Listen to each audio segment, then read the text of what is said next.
Assalamualaikum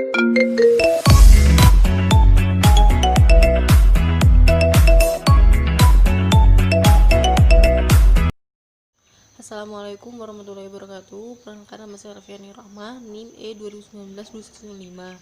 Saya dari Ekonomi Syariah 5, Fakultas Ekonomi dan Bisnis Islam IAIN Jember. Saya akan memberikan tanggapan atau mengomentari dari video pembelajaran yang telah diberikan oleh Bapak dosen Ekonomi Makro Islam, yaitu Bapak Dr. Abdul Wadud Hafiz LCMMI, yang mana beliau membahas tentang peran dan fungsi bank sentral. Pengertian bank sentral tersendiri yaitu adalah sebuah instansi atau lembaga keuangan yang memiliki tanggung jawab atas suatu kebijakan moneter dan melahirkan tingkat aktivitas ekonomi yang stabil dalam suatu negara. Sedangkan tujuan dari bank sentral itu sendiri mencapai dan memelihara kestabilan nilai mata uang yang tercermin dari laju inflasi dan perkembangan nilai tukar uang dalam negeri terhadap mata uang asing.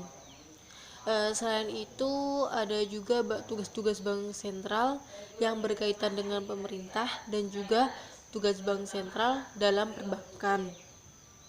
Dalam tugas bank sentral yang berkaitan dengan pemerintah, yang pertama yaitu penyediaan kredit terhadap pemerintah, yang kedua membantu proses lelang dan menjual surat hutang negara, yang ketiga mengatur kas pemerintah, yang keempat melakukan pengedaran uang sebagai alat pembayaran yang sah, yang kelima mempunyai hak penuh terhadap percetakan dan produksi uang, yang keenam mempunyai hak tunggal terhadap percetakan uang.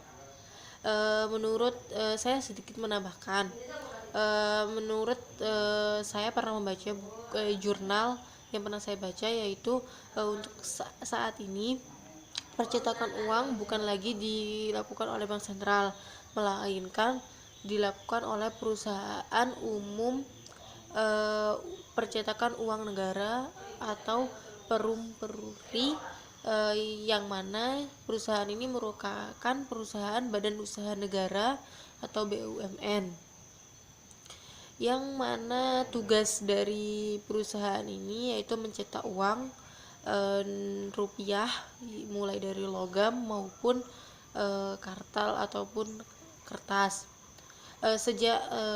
Menurut peraturan perundang-undangan nomor 6 tahun 2019, tugas perusahaan ini tidak hanya mencetak uang saja, melainkan mencetak surat-surat esensi lainnya seperti surat non uang dan logam non uang.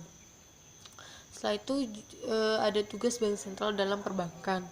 Yang pertama yaitu menentukan suku bunga, yang kedua sebagai banker, yang ketiga melakukan perkembangan kecil yang sehat dan melakukan pembinaan semua bank yang ada. Selanjutnya juga tugas lain melakukan pengaturan, pengontrolan dan perluasan jaringan serta lalu lintas pembayaran. Yang ketiga melakukan support dan mendorong masyarakat untuk menjalankan usaha yang produktif. Selanjutnya tentang wewenang bank sentral. Wewenang bank sentral tersendiri ada 3. Yang pertama itu melakukan pengendalian moneter, yang kedua menentukan target moneter dengan melakukan pertimbangan sasaran laju inflasi nasional, yang ketiga melakukan pengontrolan kebijakan yang berhubungan dengan keuangan. Sedikit penerapan dari inti dari semua yang telah saya sampaikan itu merupakan dari pembelajaran yang telah Bapak dosen berikan.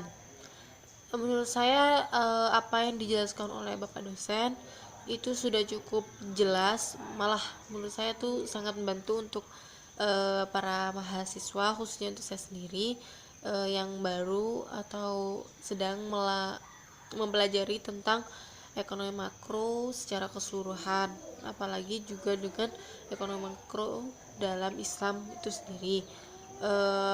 Ini sangat-sangat bermanfaat.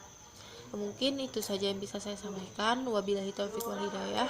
Wassalamualaikum warahmatullahi wabarakatuh.